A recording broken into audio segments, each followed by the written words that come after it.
నమస్తే, welcome to today news. Karimnagar municipality కార్మికులకు పనిముట్లు ఇవ్వాలని కార్మికులకు ఇప్పటి వరకు 11 మంది చనిపోయారు. అలా కుటుంబాలు రోడ్డు పైన పడకుండా చూడాలని ప్రభుత్వం అధికారులు కార్మికులకు సరిపోయే పనిముట్లు ఇవ్వాలని ప్రభుత్వాన్ని శ్రీనివాసరెడ్డి కోరారు. నా పేరు బొమ్మిడి శ్రీనివాసరెడ్డి, బీఆర్టీ జిల్లా అధ్యక్షులు. మన Karimnagar municipal sanitation and workers employees union ముఖ్య సలహాదారుగా కొనసాగుతూ ఉన్నా. మరి మా సంఘానికి గౌరవ అధ్యక్షులు ఎల్ రూప్ సింగ్ గారు కొనసాగుతూ ఉన్నారు. మరి ఇవాళ మేము మున్సిపల్ కార్యాలయంలో మున్సిపల్ కార్మికుల సమస్య పైన మా సమస్యలను పరిష్కరించాలంటూ మేము ధర్నా చేయడం జరిగింది. ఆ ధర్నా చేస్తున్న సందర్భంలో ఇవాళ మాకు కార్మికులకు రావాల్సిన చీపీలు న్యాయంగా ఇస్తలేరు. నెలకు 4 సరిపోతలేదు, 8 ఇవ్వాలని చెప్పేసి మేము ఎన్నర్సంతో డిమాండ్ చేస్తూ ఉన్నాం. అదేవిధంగా శానిటేషన్ చెత్తను తరలించేటువంటి ట్రాక్టర్లు, ఆటోలకు సంబంధించిన టైర్లు పలిగిపోయి ఉన్నాయి. మా జేబులోకి వెళ్ళి పెట్టి కొనుక్కుంటా ఉన్నాం. సార్ ఇవి నడుస్తలేవు, మాకు చాలా ఇబ్బందులకు గురవుతున్నాం అని చెప్పేసి ఇంతకుముందు ఉన్నటువంటి చాలామంది కమిషనర్లకు చెప్పడం జరిగింది, అధికారుల దృష్టికి తీసుకుపోవడం జరిగింది.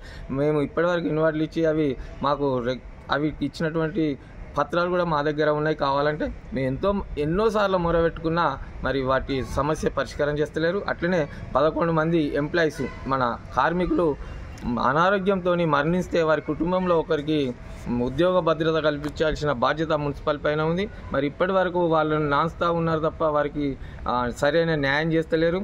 ఈ విషయాలపైన మేము ఇలా ధర్నా కార్యక్రమాన్ని చేపట్టడం జరిగింది. అందులో భాగంగా మేము మున్సిపల్ ముందుంటే సువార్త మేడం అడిషనల్ కమిషనర్ గారు ఇచ్చేసి కోపం కొద్దీ ఆ ఫోటో తీసుకొని మీరు అందరూ ఏం చేస్తామనుకుంటారు అని చెప్పేసి బెదిరింపులకు గురి చేస్తూ లోపలికి వెళ్ళిపోయారు. కార్మికులను కనీసం ఈగలను చూసినట్టు చూస్తూ మా సమస్యలను పట్టించుకోలే, మా సమస్యలను అడగకుండా ఆమె కోపంతో వెళ్ళిపోయి ఆమె రూమ్లో కూర్చోవడం జరిగింది. మేము కూడా మరి అధికారులు వచ్చి మా సమస్యలు వినాలనగానే అక్కడ ఉన్నటువంటి అసిస్టెంట్ కమిషనర్ గారు ఇచ్చేసి మీ సమస్యలను పరిష్కరిస్తాం బిడ్డ, ఇట్లా కాదు అట్లా అని చెప్పేసి మాకు సమాధానం చెప్పడం జరిగింది. మరి ఆ సందర్భంలోనే మళ్ళీ సువార్త మేడం అడిషనల్ కమిషనర్ గారు ఈ అసిస్టెంట్ కమిషనర్ గారికి ఫోన్ చేసి వాళ్ళని లోపలికి తీసుకురా అని చెప్పడం జరిగింది. ఆ సందర్భంలో మేము మేడం దగ్గరికి వెళ్ళడం జరిగింది. వారి ద్వారా మేము మేడం దగ్గరికి వెళ్ళినాం. పోయినప్పుడు మేము ఒక 20 మందిని పోతే ఎవరు ఉండొద్దు అని అందరిని నిలగొట్టి ఒక 4గురిని మాత్రమే లోపల ఉండడానికి అవకాశం కల్పించారు. అక్కడ మరి పోలీస్ అధికారులు ఉన్నారు, మీడియా మిత్రులు ఉన్నారు, మున్సిపల్కి సంబంధించిన అధికారులు కూడా అక్కడ ఉన్నారు. ఆ సందర్భంలో మేము అడిగితే మీరు సమ్మెనే చేయొద్దు, మీకు సమ్మె చేసే వీలే లేదు, మీరు ఎట్లా సమ్మె చేస్తారు, మీరు సమ్మె చేసినట్టయితే మీ నౌకర్లు తీసేస్తామనే విధంగా బెదిరింపులకు మాట్లాడుతూ మేడం గారు మమ్మల్ని కార్మికులను పట్టించుకుని కార్మికుల సమస్యలు వినే ఆలోచన లేదు. ఆమె చెప్పిందే మేము వినాలే తప్ప మా సమస్యలను చెప్తే వినే పరిస్థితిలో మేడం కనిపించలేదు.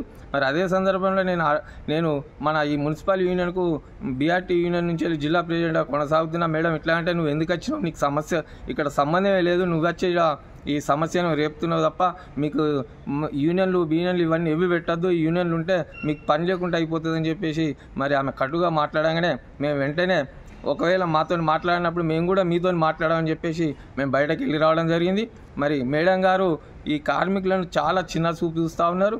అదేవిధంగా మేము ప్రత్యేకించి ఇలా ఈ మీడియా ద్వారా తెలియజేసేది ఏంటిదంటే కార్మికుల సమస్యలను వెంటనే పరిష్కరించాలి, నాణ్యమైనటువంటి చీపీలు ఇవ్వాలి, వర్కర్లకు రావాల్సినటువంటి బెల్లము ఇతరస్త వస్తువులు ఏవైతే ఉన్నాయో అవి ఖచ్చితంగా ఇవ్వాలి. అదేవిధంగా ట్రాక్టర్లను, ఆటోలను వెంటనే రిపేర్లు చేయించాలి, వాటికి టైర్లు వేయాలి. 11 మంది కార్మికులు ఎవరైతే చనిపోయారో వారి కుటుంబంలో ఒకరికి ఖచ్చితంగా ఉద్యోగం కల్పించాలి అనే సమస్యలను మేము ఇవాళ రోజు ధర్నా ద్వారా మేము అధికారుల దృష్టికి తీసుకుపోవడం జరిగింది. మరి అదేవిధంగా మీడియా ద్వారా ప్రజలకు ప్రభుత్వానికి చేరే విధంగా మేము ప్రయత్నిస్తున్నామని చెప్తే మీకు ఈ హక్కు లేదని చెప్పేసి మాకు కార్మికులు అంటే మీరు బానిసలన్న విధంగా మరి మేడం గారి అలా ప్రవర్తించడం చాలా బాధాకరం. అందుకని చెప్పేసి మేము రాబోయే రోజుల్లో కూడా మేము ఎవరికి భయపడే అవసరం లేదు, మేము భయపడమని చెప్పేసి కూడా చెప్తూ మా సమస్యలను ఖచ్చితంగా గొత్తెత్తి మేము మాకున్నటువంటి హక్కుల ద్వారా మేము ఖచ్చితంగా ప్రజెంటేషన్ చేసి ఖచ్చితంగా ధర్నాలు, రాస్తారోకోలు అవసరం అంటే పని బంద్ పెట్టి కూడా మా హక్కులను సాధించుకుంటామని చెప్పేసి ఈ సందర్భంగా తెలియజేస్తా ఉన్నాం.